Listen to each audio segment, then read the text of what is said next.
999ers risk their lives every day keeping us safe. We do this job to help people. But all too often, they're abused and attacked. The vehicle threw me like a rag doll. It should have killed me.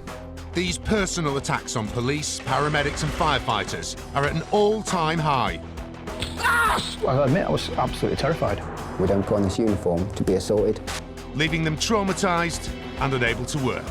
It felt like I was saying goodbye to my career. But while the violent criminals responsible are hunted down and brought to justice, You're under arrest. You don't have to say anything about our protectors fight to get well and back on the job. I was not going to give up. There was no way. It's took a hell of a lot of hard work to get back to the place I'm just now. Ready to face the next critical incident.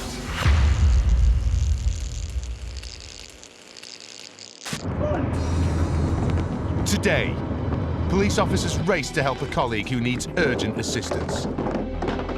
You can just hear them begging for help. We are really struggling here with this now. I'll be honest, I pushed the car to its limits. A paramedic's journey to work ends in a savage assault. I was sort of screaming, I was on the floor, and it was just a wrestling fight, really.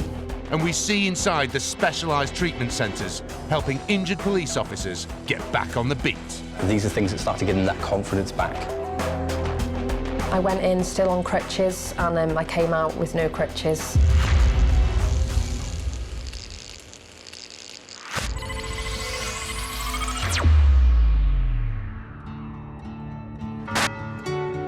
Wiltshire is one of the safest counties in the UK, with lower crime rates than most other parts of the country. And PC Matt Baker is proud to serve there. I want my family and my children to grow up in a community that is safe. I want to make life better for them. So, yeah, I think that's why I do it. And his reputation amongst his peers is second to none. I would say he's probably one of the hardest working police officers I've ever come across in my time. He's very reliable. You know, I like him along my side in any sort of given situation. He's that sort of guy. He was the one who showed me how to be a police officer, and he is a kind and caring person, and that's how he polices. But Matt's dedication to the job was seriously tested one night in 2017 when he was victim to a prolonged, violent attack. It's one of the few things in my 6 years that has really left a mark. I had nightmares about it.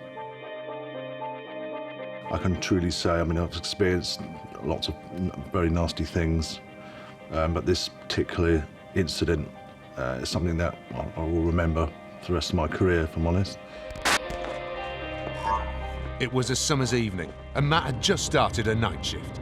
A call comes in about a row between a couple at a bar that's got out of hand. So Matt attends along with a female colleague. When we arrived at the scene, we were informed by a member of the bar staff that the male had left the location, the female was still inside, but denied anything had really happened. You know, certainly nothing that we should be concerned about. It was a waste of our time being there, etc.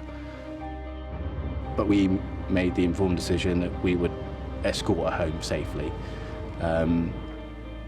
The female opened her front door and the male was at the far end of the living room. She announced our arrival and presence, and he turned around and there it was, anger written all over his face. Get out of my house now! We're not going anywhere. Don't you dare come any closer to me. Don't you dare. You kind of think, oh, where did this come from? Okay, and then you try and use your voice and communication to bring it down a level, try and converse normally, but he just wasn't having any of it. Get out of my house now! His demeanour and character meant that we couldn't just walk away. You can arrest me! Get out of my house now! Get out of my house now! He then pushed her, laid his hands on her, which is an assault. Get out of my house! Right, enough. In the face of such aggression, Matt tries to restrain him. Behind your back. Hand behind your back. And that's where it all went wrong from there. He seemed to have Hand behind your back. superhuman strength, or just no bearing of pain at all. But as Matt struggles to control him, his partner is cornered. Or you're getting brained. Matt's colleague sprays the offender with Parva, similar to pepper spray. That had nil effect on him, but here I am with Parva running into my eyes, blurring my vision, making my eyes stream, choking up, coughing, battling this guy that's, you know, nearly 6 foot. So I just had spun him and then sort of drove him away from my colleague and into a very tight kitchen space. And I sort of forced him up against the wall. The idea was to sort of pin him and restrain him. Because again, we're not there to hurt people, we're there to establish what's going on and just, you know, do our duty. And, you know, this is all in pitch black, in surroundings that I don't know. So I know I'm in a tight kitchen, but I don't know what's where. As the situation reaches crisis point, Matt and his colleague activate their emergency button and call for backup. What is this address, please? Get out of my house! What's the address here? PCs Sean McGee and Becky Burney were also on duty that night. Suddenly the emergency button goes on our radios. When that goes, you tend to stop talking or whatever you're doing, and you're focused, you're listening intensely as to, you know, why that button's being pushed. I could hear sort of cries, screams. I was aware that they were in serious trouble. It certainly sounded like it. I was probably I've got to be a good 6-7 miles out. So I wasn't minutes away, unfortunately. I was hoping that I'd done enough to sort of have him pinned, but he was giving a very good fight, climbing all over me. And as Matt is holding him down, the offender even sinks his teeth into him. You're just biting me? Yes, I'm biting you because you can go. That's an assault on a police officer. What are you gonna do? Stop biting me! You can just hear them begging for help, and there's nothing you can do. So we blue lighted it there as absolutely quickly as we can. Sean is an impeccable driver when he needs to be. I'll be honest, I pushed the car to its limits, and I wish the car was quicker or we could get there quicker.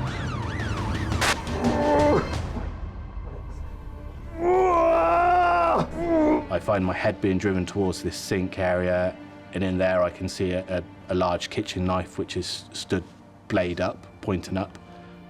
And I'm thinking, this could really go horribly, horribly wrong. Later, Matt struggles to hold on until backup arrives. I thought that he was generally trying to kill them.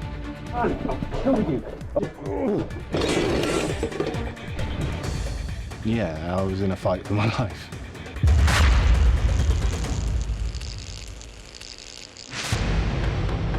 There were over 26,000 reported attacks on police officers in England and Wales between April 2017 and April 2018.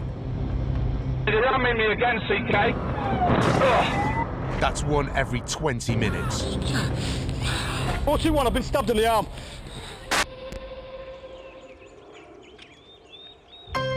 But there are dedicated places these attacked officers, or any officers with injuries, can go to recover. Specialised police treatment centres.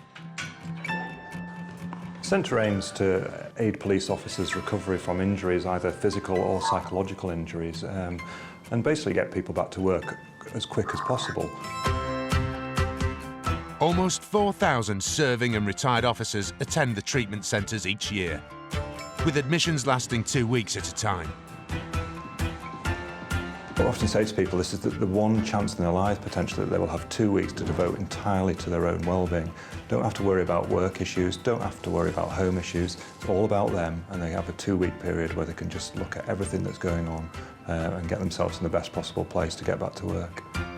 Some seek support for mental health issues, while others need treatment for physical injuries. Turn your toes in towards each other. He's broken the tibia and fibula bones in the leg. He's had a couple of surgeries now, haven't you, to correct this. But at the moment, Glenn's here to try and prevent having the further surgery. Most of the time it's a confidence builder. There's a lot of people who potentially, through an injury, have stopped using that muscle or that joint. Therefore, they're a little bit reserved and a little bit sort of cautious in what they do. The warm water, it just encourages a bit of blood flow, encourages a bit of nerve activity, which means that they can find their movement gets a little bit smoother, so it can sort of stop them from being as protective over their injury. We're going to find that steady position. You know, they're coming from post-surgery. This is probably the first exercise that they've been able to do. So for the balance and coordination class, it's all about refinding some reaction speed and time within the patient's muscles. These are things that start to give them that confidence back. We're going to start on gear 8. I can feel that my back itself is getting better. So I'm feeling a lot more positive now, and I'm definitely on the mend. I went in still on crutches, and I came out with no crutches. There are 2 police treatment centres and 1 police rehabilitation centre in the UK.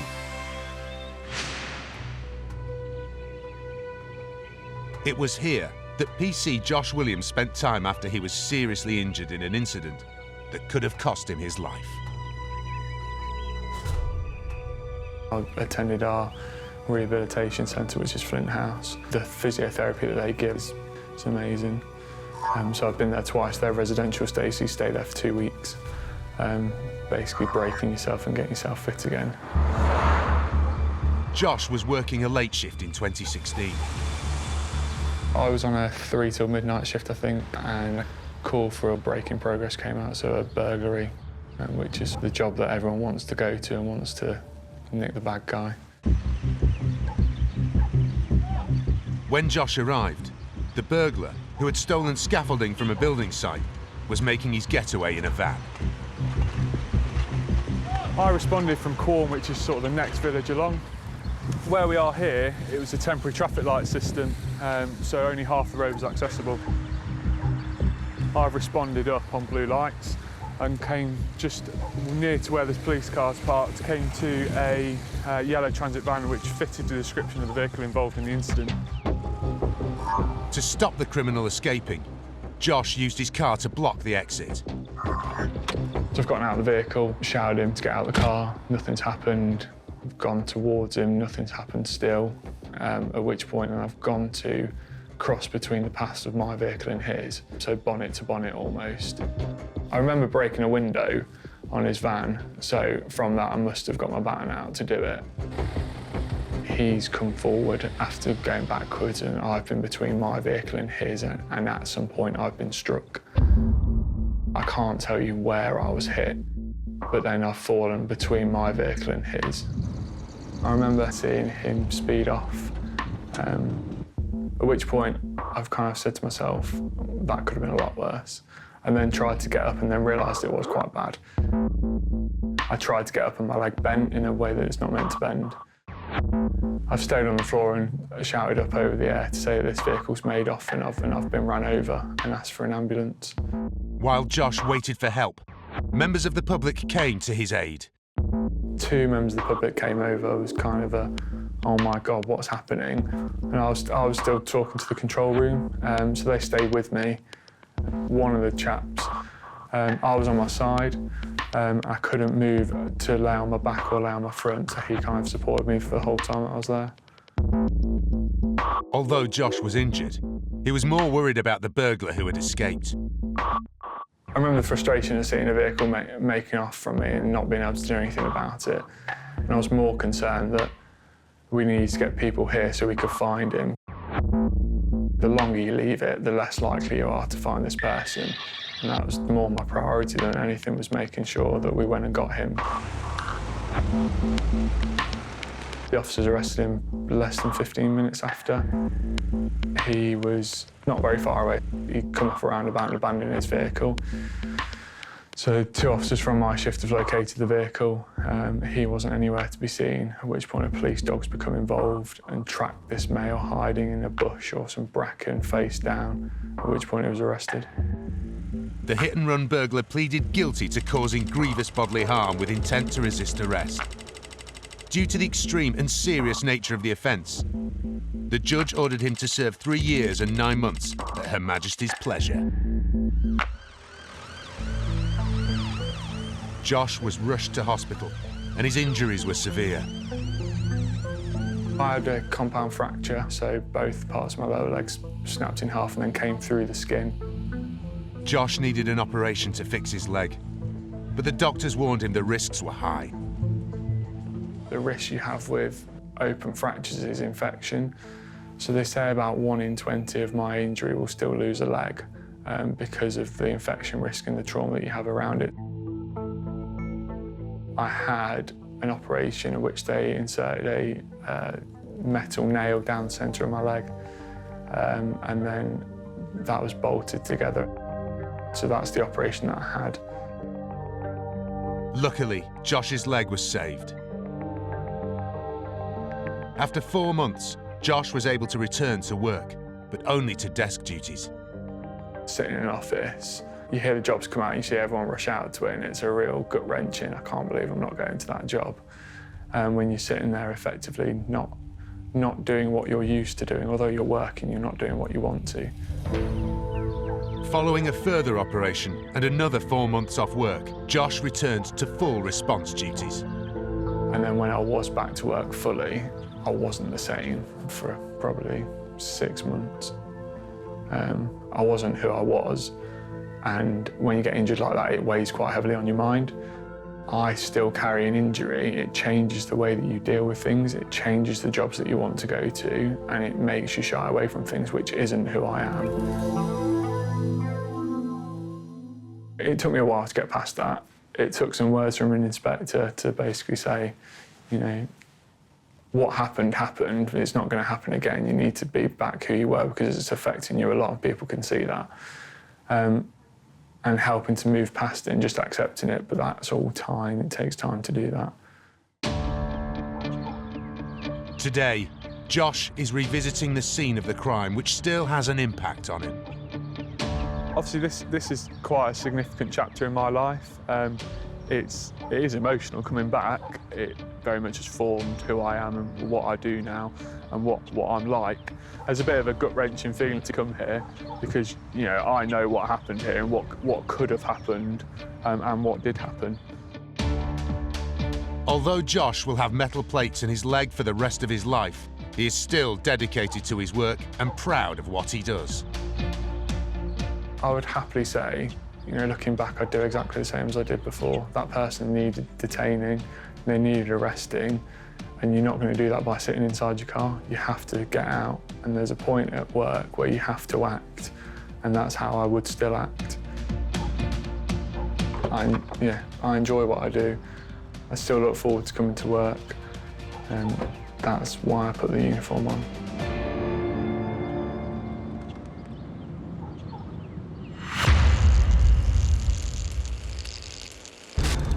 Police officers often have to think and act quickly to keep themselves safe.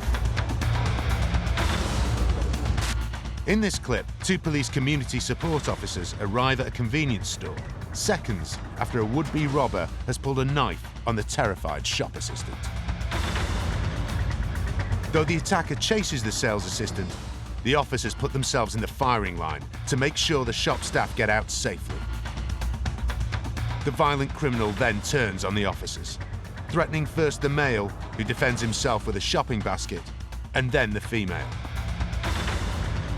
But as this thug runs amok, throwing stock around the shop, he trips himself up, giving the female officer a chance to escape, and, crucially, time for backup armed with tasers to come in. The offender is finally brought to the ground and arrested. He pleaded guilty to attempted robbery and was sentenced to 3 years in prison.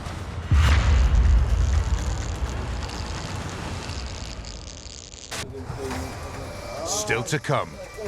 Backup arrives for Matt, but the offender is not giving up easily. The initial scene as we've managed to get through the door, it's just horrifying. Just get Matt out of it. And Matt looked like that he couldn't go on any longer. And perseverance gets paramedic Kathy back on the road. In terms of her mental strength, was phenomenal. I look back at the photos now and I feel proud of myself that I didn't give in.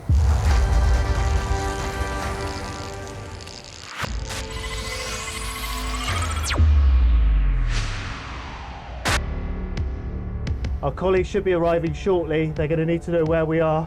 In Wiltshire, PC Matt Baker is desperately trying to restrain a violent man while waiting for backup to arrive. My earpiece is out. During this struggle, my earpiece got ripped out, so I couldn't hear anything of what was going on. But obviously, my colleagues could hear what I was saying and the struggle. All you could hear was these high-pitched screams, then periods of silence, heavy breathing. What are you going to do to me? I can't do to you. You know. It was blood-curdling. It's the only way I can describe it. At that point, I felt absolutely helpless. As the struggle continues, Matt begins to fear for his and his colleagues' lives. During the course of everything that was going on, I then heard my colleague saying, he's got his hand on my throat.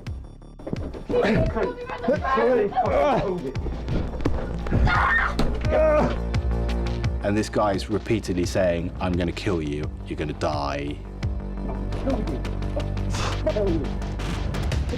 Repeatedly. You're dead. Look at you, you're nothing, you're nothing.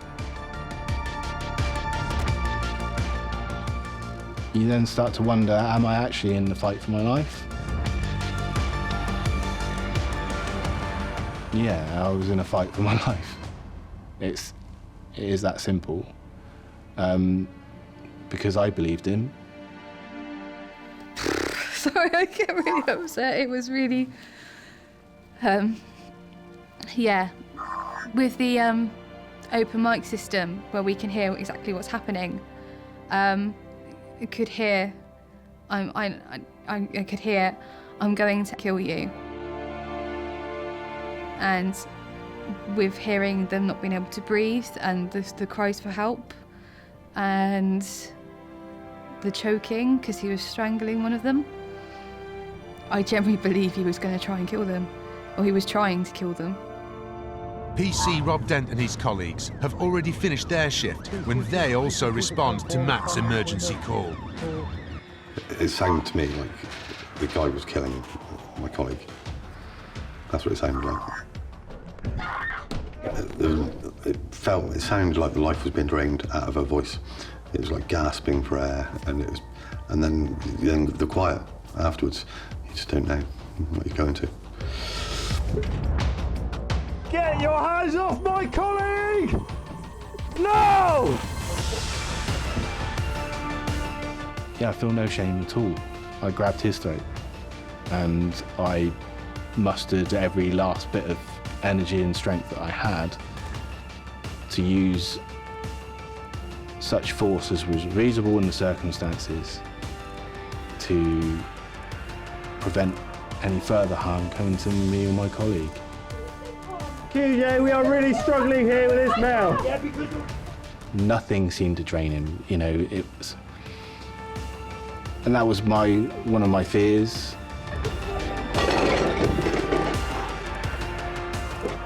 Where is everyone? Who's come in? How long is this guy going to be able to keep this up for? How long am I expected to hold the fort? This is PC Rob Dent and his colleagues' body-worn footage as they arrive on the scene. I heard sirens, so I knew they were close. And there was a massive sense of relief. You've just got to wait for the cavalry now. you know, and they're seconds, if not a minute away. So just hold on as best you can. So that's what we did.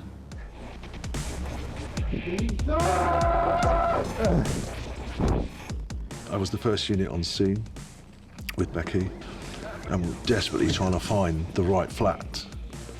I could hear other sirens. I knew there was other units en route. I just remember screaming their names, like, where are you, where are you?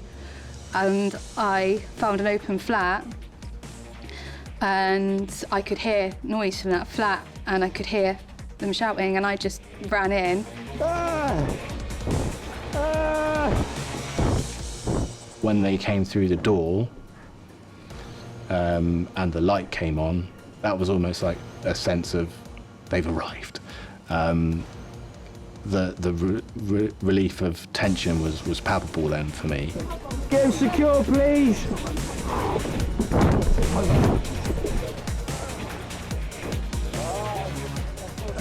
I remember seeing Matt, and he looked like that he couldn't go on any longer. We literally got there right at the right time, I guess.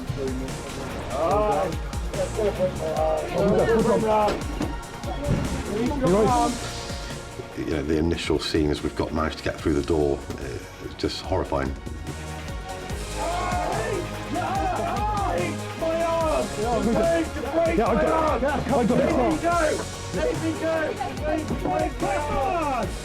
In front of us was this guy. He had hold of two of our colleagues.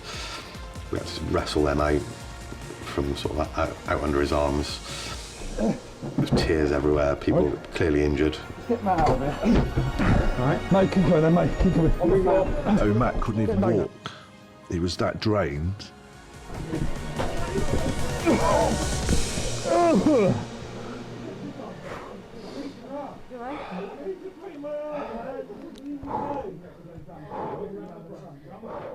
Immediately could see that he was perspiring excessively, but to the point of absolute exhaustion. Matt just went to the floor. He was, I think, completely blinded by Parva. Sweat's just carrying it back into my eye, mate. He was shaking. He was just soaked through. It was just horrible. Oh. That's it. Well done, boys. Eventually, we managed to, you know, detain the gentleman involved. But yeah, it was horrific, absolutely horrific. Stay where you are, Matt. This incident went on for 16 minutes. 16 minutes of doubt. Well done, mate. Did well. Did well. Good work. Good work. You know, people were there like, you're right, you've done brilliant, good job. And you're thinking, how is that what's just happened a good job?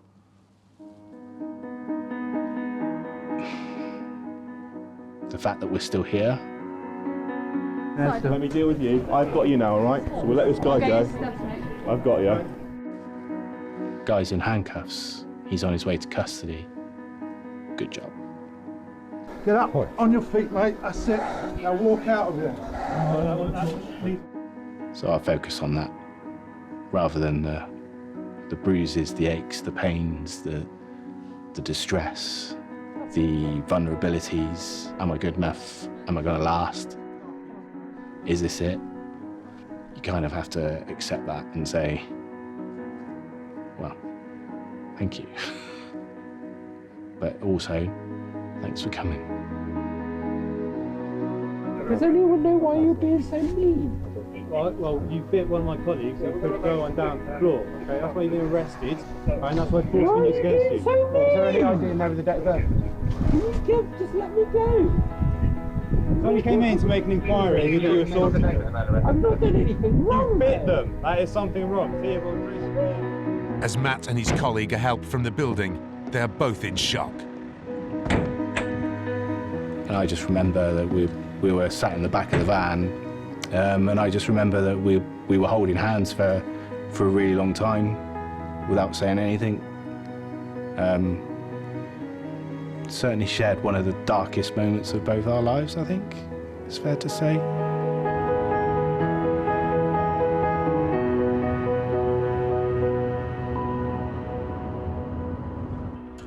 The offender pleaded guilty to assault occasioning actual bodily harm and assault with intent to resist arrest. He was sentenced to 14 months in prison, suspended for 2 years.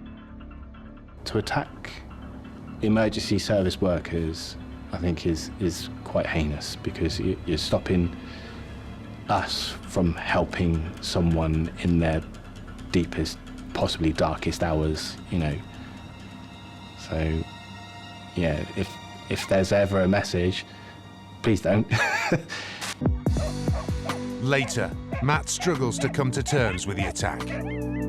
We're over a year on from that incident, and it's just kind of, when's that gonna just fade into nothing?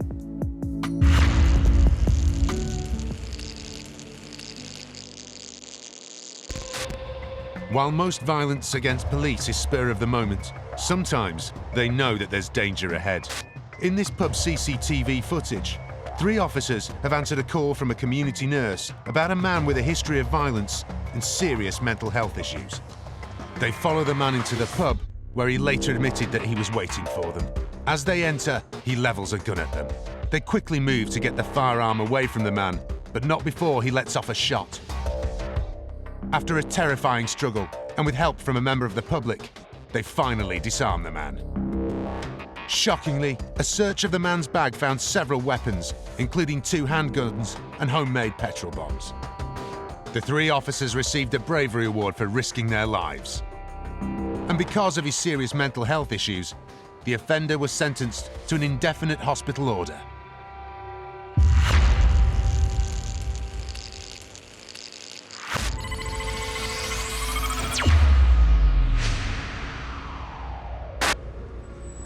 Attacks against emergency service workers are not limited to police.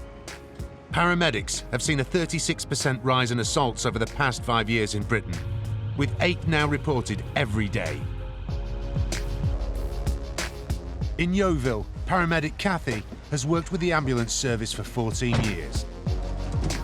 We do what we do because we want to help people, and we do help so many people. We attend emergencies. We can range from, I think, delivering a baby to someone who's got chest infection, to a road traffic accident, people who are terminally ill. Do what we can for them and enjoy it. Every shift is different, but there is one part of Kathy's routine that stays the same. Normally, I like to have a cup of coffee before I either on my way to work or when I get to work, and I had got into a bit of a habit of stopping off at the local garage, which is literally just opposite the ambulance station, just to pop in and get a coffee so I can start my day. I wake up a little bit. But one wintry morning, this coffee stop would see Kathy subjected to a horrific attack. It was 5:20 in the morning, February, dark, quite cold. I pulled up and got out of the car. Out the corner of my eye, I saw this male. He came straight up to me, very close, very demanding. "You need to take me home. I've got to get home." And I said, "I'm sorry, I can't take you home. I have to go to work." He reached over and snatched the car keys out of my hand. And when I went to try and grab them back from him, he then attacked me. He then grabbed me around the throat and dragged me towards the shop. As we were struggling, he pulled quite a lot of my hair out. In the struggle, we kind of moved from the car. I was sort of screaming, I was on the floor, and it was just a wrestling fight, really. Despite only being yards away from work, Kathy couldn't get anyone's attention to help. He had one hand around my throat and the other holding my head, so I was a bit sort of incapacitated, really, as to how much I could do. A car pulled up on the forecourt and then drove off, so they didn't help. After another 5 minutes or so with us wrestling on the floor, he then let go and then walked off down the road. Bloodied and bruised, but relieved, Kathy was in shock. I had to then call the police, obviously I was distressed and upset and trying to talk on the phone, but very emotional. But the police call taker was amazing, and she calmed me down, you know, said everything will be okay, police are on their way. We work with the police officers, and the police officers that arrived initially, I knew them, so which was lovely because I felt safe then. Kathy's attacker was caught and found to be suffering from mental health issues. He was sentenced to a 2-year community order, including a rehabilitation programme, medical treatment and paying £60. But for Kathy, the ordeal wasn't over. I went home after the incident and just lay in the bath for such a long time because I was so stiff and bruised and sore and just ached all over, really. Kathy had damaged thumb ligaments and torn a shoulder muscle. I can say it's the most excruciatingly painful thing that I've had to go through. I couldn't move it, basically. As a result of her injuries, Kathy was off work for a total of 9 months. Recovery was slow, extremely painful. I then had post-operative complications because I had a frozen shoulder, so I couldn't move it, basically. But it was the trauma of the attack that cut the deepest. Personally, I was scared. I was scared to go out on my own. I wouldn't go anywhere without my husband. I certainly wouldn't go out at night. So I did have post-traumatic stress counselling. All Kathy wanted to do was get back to work as quickly as possible. We are a family, we've got a very strong network. We all come together, we support each other. It has affected Kathy. I think she'd probably admit that. It's not just the physical part of the assault, because that heals, but the emotional side of it carries on for many, many years. She's now back full-time, and despite having to pass the scene of the incident every day, she's determined to keep serving the public. I have to drive past it every day when I go to work. And every day I look over, and every day I remember what happened.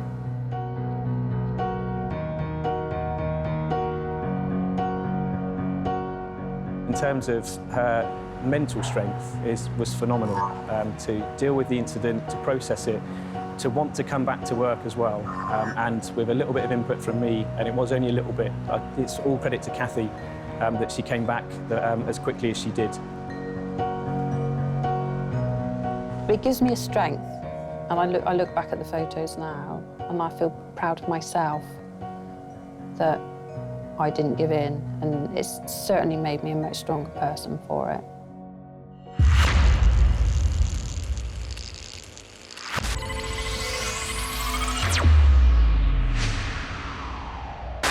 Just get Matt out of it. Right. Back in Wiltshire, PC Matt Baker and his colleague have endured a violent attack while on a routine call. Matt needed a year of checks after being badly bitten, and 14 months on, he still suffers from other physical injuries. I've got rotary damage in my left shoulder, disc issues in my lower back now, and I'm undergoing physio at the moment, awaiting an intensive physio treatment away at one of the rehabilitation centres. I went through some very dark periods, stress, anxiety, nightmares for a while, lack of sleep. I can picture his face quite vividly and hear his voice extremely vividly, you know, with what he was saying. We're over a year on from that incident, and it's just kind of, when's that gonna just fade into nothing? Will it ever? I don't know, but, you know, I'm trying to put it where it should be now. Matt's colleagues were also traumatised. Yeah, it was horrendous, and it upset a lot of people, including my other colleagues from the other shift. I have had nightmares since, which I've spoken to people about, regarding not being able to get there quick enough. I can remember going, you know, and obviously you've got your foot to the floor, you're going as fast as you can safely to get to the officers that need help. But the nightmares I've had since have been about me not being able to get there quick enough. Slowly, my foot's to the floor, but I'm not moving, the car's not moving. We expect a certain amount of aggression, we expect a certain amount of violence. We're trained to deal with it. But we're not trained to be injured to the point where you have nightmares. But you do reflect on it, and it made me realise that, actually, you know what, I might wear this, you know, we're all human beings. Matt's a father, you know, we bleed like anyone else, you know, we're not Robocops. And I think it made you realise, actually, yeah, we can be quite fragile at times like anyone else, and we can get as hurt as any member of the public can.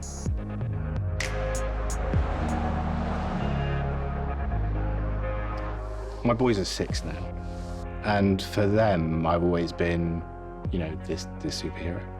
Our daddy catches the bad guys. Having to tell them daddy's not superhuman and that I'm just a normal guy trying to do the best job that we can. Yeah, that's tough. That was really tough. And they don't quite understand yet, but they'll come to learn it. But despite the long-lasting effects, Matt is determined he will put that night behind him.